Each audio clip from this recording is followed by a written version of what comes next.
Hello friends. तो अभी तक हमने कार्डानोज मेथड तक डिस्कस कर लिया है। आज की क्लास में हम एक क्यूबिक इक्वेशन के रूट्स और कोफिशिएंट्स के बीच में क्या रिलेशन होता है या वो रिलेशन कैसे फाइंड किया जाता है वो सीखेंगे। तो मानिए हमारे पास है क्यूबिक इक्वेशन की general form a x cube plus b x square plus c x plus d equals to 0 है और हमने माना कि यहाँ पे इस इक्वेशन के roots alpha beta and gamma है। Let's the roots of the given cubic equation are alpha beta and gamma. तो जब हम तो अब क्योंकि अल्फा बीटा गामा इस क्यूबिक इक्वेशन के रूट्स है तो हम बोल सकते हैं कि x माइनस अल्फा क्या होगा, इस इक्वेशन का फैक्टर होगा। सेम x माइनस बीटा भी इस इक्वेशन का फैक्टर होगा एंड x माइनस गामा भी इस इक्वेशन का फैक्टर होगा। कोई भी cubic equation a x cube plus b x square plus c x plus d equals to 0 किसके इक्वल होगी? ये जो हमने रूट्स माने हैं इक्वल्स टू 0 नहीं, किसके इक्वल होगी इक्वेशन?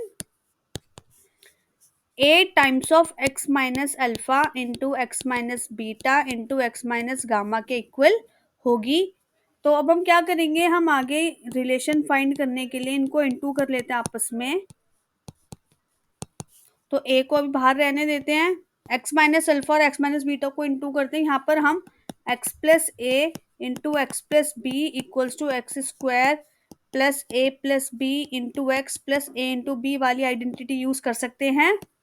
तो हमें मिलेगा x square plus minus alpha minus beta into x and plus minus alpha into minus beta and into x minus gamma.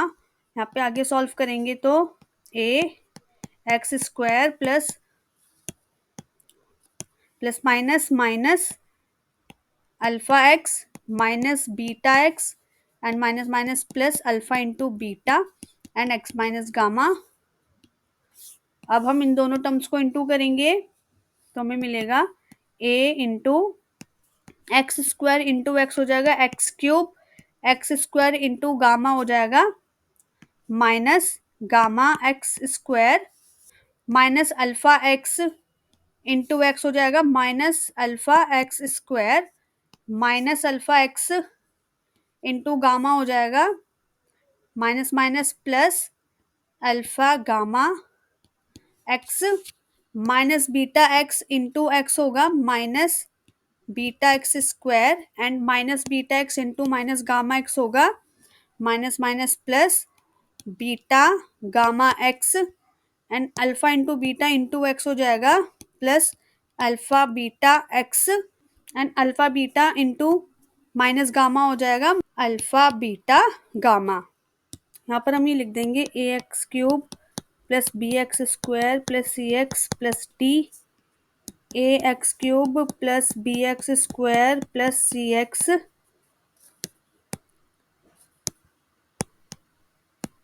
Plus d, आगे हो गया a x cube plus b x square plus c x plus d equals to. अब हम यहाँ पे क्या करते हैं, यहाँ से और यहाँ से एक्स स्क्वायर कॉमन आ सकता है, actually minus x square common आ सकता है। तो हो जाएगा a times of x cube minus alpha plus beta plus gamma x square और यहाँ से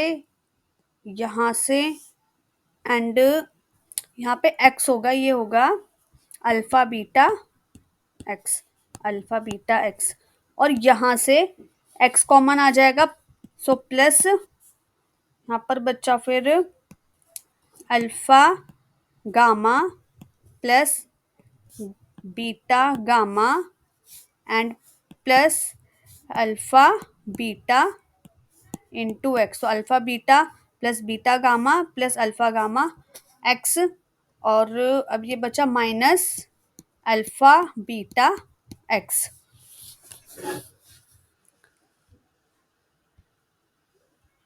अब हम क्या करते हैं, इस ए को भी अंदर इंटू कर लेते हैं, तो हमें मिलेगा a x cube plus b x square plus c x plus d is equal to a x cube minus a times of alpha plus beta plus gamma x square plus a times of alpha beta plus beta gamma plus alpha gamma times of x minus a times of alpha beta gamma, और ये यहाँ पे gamma होगा। अब हम क्या करते हैं, तो अब यहाँ पर हम लेफ्ट साइड और राइट साइड में कोफिशिएंट्स को कंपेयर करेंगे। So on comparing a x cube equals to a x cube, यहाँ पे ए से ए कैंसिल हो जाएगा, और अगर हम एक्स स्क्वायर के कोफिशिएंट को कंपेयर करेंगे तो हमें मिलेगा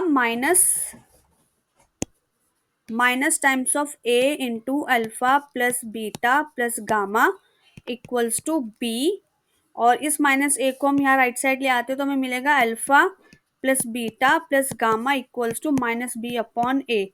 तो ये हो चुका है हमारा फर्स्ट रिलेशन। एक्स के कोफिशिएंट्स को कंपेयर करेंगे तो हमें मिलेगा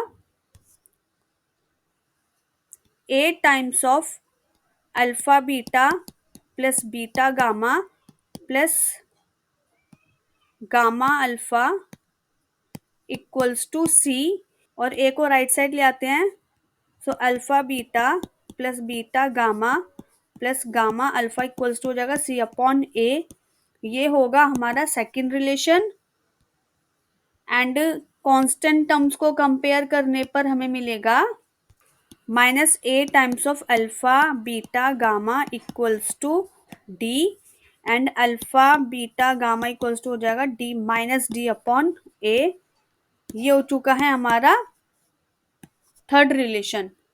तो इन रिलेशन को देखकर हम ये बोल सकते हैं कि किसी भी क्यूबिक इक्वेशन के रूट्स का जो सम होगा, सम ऑफ रूट्स किसके इक्वल होगा, coefficient of x square upon coefficient of x cube minus times of coefficient of x square upon coefficient of x cube, and sum of the product of roots taken two at a time, यानी कि हम दो दो roots को into करके जब हम उनका सम फाइंड करेंगे तो वो सी अपॉन ए यानी कि coefficient of x upon coefficient of x cube के इक्वल होगा।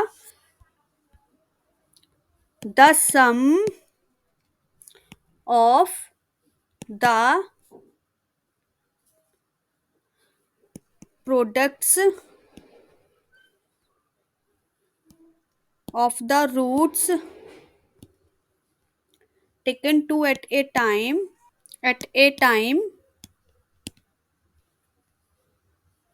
is equals to coefficient of x upon coefficient of x cube, and product of all three roots will be equals to ratio of constant term divided by coefficient of x cube. The product of the roots equals to minus times of constant term divided by coefficient of x cube. तो ये था relation किसी भी given cubic equation और उसके coefficient के बीच में। और इसी के साथ साथ हमने बुक का क्वेश्चन नंबर 18 भी सॉल्व कर लिया है, जिसमें हमें यही शो करना था कि कोई भी क्यूबिक इक्वेशन के अगर रूट्स ये होते हैं तो वो इन रिलेशन को सेटिस्फाई करेंगे। हम ये प्रूफ कर चुके हैं। तो अगली क्लास में इस टॉपिक पर बेस्ड क्वेश्चंस करेंगे। आज की क्लास में इतना ही। धन्यवाद।